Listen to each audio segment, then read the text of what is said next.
What's up guys, Rod Rips here, back again in another video. You read the title, you seen that thumbnail, you watched a little intro montage action. Today we're going to be talking about these here, 1985 Air Jordan 1 Shadows from DB. These are the fifth installment in the 1985 series that's been going on. Of course, we had the original Chicagos, followed up by the Breads, which are, I think, my personal favorite of the lot that has been done so far. Of course, we had the Black Toes, the PE version with the black tongue. And then we had the UNCs, which I really do love after getting them in hand. I think they're a close second after the Breads. They're a lovely light colorway. I've loved wearing them this summer. But now finally, we have these joints, the Shadow 1985s. Following that Bread color blocking of being all black smooth leather, it really looks great in this lighting, doesn't it? You can see it shiny and reflecting. And then of course it's accented by that light gray. But we're going to talk plenty about the actual sneaker later. Let's talk about the unboxing experience and getting them open for the first time. So sliding them on the table here, they came nice and packaged up in a black plastic with plenty of tape over top of them. Ain't no water getting in there. I scraped them open, got the outer plastic wrapper off, and we can see the box underneath. Pretty branding all over the sides, of course. Cutting open the tape on the box, we've got the cardboard shoebox on the inside of that. It's a nice snug fit, had to slide it out by flipping it upside down. And this is a more recent thing. There are corner protectors around the side of the box actually, so that it's not going to get banged around, get those corners banged up anymore. The top of the box, we've got the tag showing the details, Shadow 1985, and I'm a size 10.5. Production time was in July of 24. But now let's get to what we really want. Let's open up the box and check out what's inside. We've got this card from Boring thanking the community for all of the help and all of the support. It really is a lovely thing, this community of ours we have here. But of course we want to see the shoes. Let's get the paper out of the way, and man, these things brand new really were a stunner.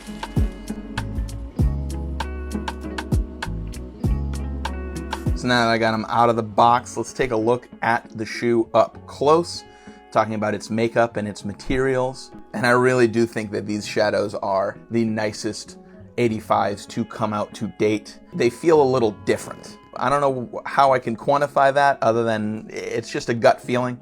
But there is a specific little change on them that I do love that we'll talk about later. But first, let's talk about the makeup and materials of the shoe, starting with the sole. So the outsole here is regular 1985. It's made up of black rubber. We got the stars up front, and then the traction pattern on the ball of your foot. We've got the Nike embossed in the middle of the foot, and then the regular pattern on the heel. It's just your standard 85 version Air Jordan 1 sole. Moving to the midsole, it is plain white rubber, again standard for a regular 1985 Jordan 1. With the pattern and texture on the side. It's the same as usual, and it's just in white rubber. That's all. And as per usual, I do gotta say, it's a good quality sole. As you can see, I'm not really bending that in half. The edges turn a little bit, but the middle of the forefoot is not bending. It's a good quality sole as per usual. And this is even after wearing them for a good week or so. Now let's move up to the leather on the upper, and it is entirely smooth leather.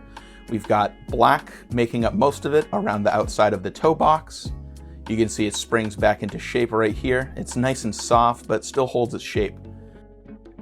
It goes up the front of the lace eyelets. It's on the side panel underneath the swoosh. And again, it's nice and soft and plush, but still holds its shape firm.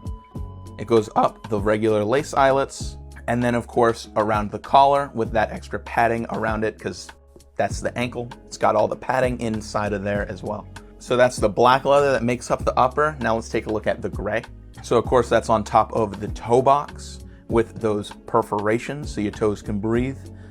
Again, it's nice and soft and pliable, but it still holds its shape firm. We've got it on the swoosh on the side of the sneaker here. And of course, it being the actual heel cup, it's not gonna budge much at all. And that's because it's got the heel cup underneath it. And then of course, up on the ankle collar with the Air Jordan wings embossed into there. It isn't just printed flat on there, it does actually have texture. And this goes all the way around the whole collar, of course.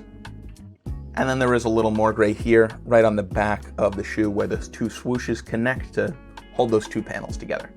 So as I said before, all of this, the black and the gray leather on the upper, is premium smooth leather. It's all the same, it's just two different colors, of course. And I really can vouch for it. This is absolutely premium quality leather. It's none of that garbage that we get on regular old GRs that's like half plastic. Even my oldest pairs from it's nearing a year ago are doing just fine. Of course, we got the creases in the toe box, but structurally they're perfectly sound. These Jordans are gonna last you a while. You're gonna wear out the tread on that sole a hell of a lot faster than you're gonna wear out the leather on the upper. There's no question about that. Now that we've talked about the main portion of the upper, let's move on to the tongue and the laces, of course. Coming in them standard is these flat black laces. Coming already laced up in them are these regular 85 length black flat laces. On the top of the tongue, we've got the Nike Air tag embroidered in gray to match the accent leather. And this next part is specifically what I love so much about these. On the back of the tongue tag, we don't have the usual legal script. It actually has embroidered DB's logo up top, and it says, "Custom by Developer Boring, presented only to all 85s lovers." I love this a little signature, if you will. This goes alongside the text on the inside of the collar, where mine says 10.5 because that's the size I got. And now let's look at the alternate laces that came with these guys. Of course, we had the black already in there, but in the box as well, we have white to go alongside, match with that sole. These are plain, regular white laces with that 85 length. And now this is a new product. We have these coarse weave 85 style laces. These don't come standard with them, although I do gotta say, if you're picking up yourself a pair, I can't recommend enough getting these coarse weave laces. They just add a little pizzazz to the shoe. The ones I've got here are gray to match the accents on the shadows, and they do color match pretty dang well. In the video here, I was kind of skeptical. They didn't look perfect in the lighting I had, but after wearing them for a little bit, I can say they match pretty perfectly and they look fantastic. And here is a little comparison. It's hard to really make out the black laces, but you can really see the difference on the white laces, the texture and the coarseness of that weave. It's a subtle difference, but to us sneaker nerds, you know, that's everything. And here we compare the gray versus the black. I do gotta admit, I like the black laces, especially on the bread color blocking, you know, with the black tongue behind it, but I feel like with the shadows, it just works to have that accent color being part of the lace as well to lighten it up a little bit. I wouldn't do that on the breads, and probably not the Royals, you know, that's too much bright color for the dark shoe, but I feel like it really works with the shadows, having that colored lace. Now that we've talked plenty about the actual makeup, the materials, all of that jazz about the sneaker, let's actually put them on, tell you how they fit, how they feel. Of course, me holding them in my hands right here, I have worn them for over a week now, and I'll be honest, I have worn them pretty much every day. But getting them laced up for the first time, they felt pretty stiff, as these brand new 85 Jordan 1s do. Lacing them up all the way for the first time with one black, one gray, so you guys can see the difference of the laces. Actually, looking at the footage, seeing the black lace on them, like, I think I might switch them back, see how they feel like that. But anyways, yeah, lacing them up and putting them on feet, they feel just the same as the other 85 Jordan 1s do out of the box, where they're a little bit stiff, but I can say after wearing them for a good week or so, they break in quite nicely. The leather's softened up a bit, especially on top of the toe box where it creases, and they are perfectly comfortable for everyday wear. They're a lot more structured and just generally feel better on feet than a standard modern Jordan 1, I would say. Because of that quality of the leather, it's stiff enough to hold its shape, it's soft enough to be pliable and conform to your feet while you're walking around. So yeah, wearing them as a daily pair, the sole under feet, of course, is just a Jordan 1. That is to say, there's not a ton of cushion and comfort to be had under your feet. DB does include these here insoles with the shoe that are pretty dang good. They got a little arch support there. They've got a little squish in the front and the back Definitely a lot better than a standard GR Jordan 1. I actually wore them for the first 2 days with these insoles before switching out my own, and they were pretty good.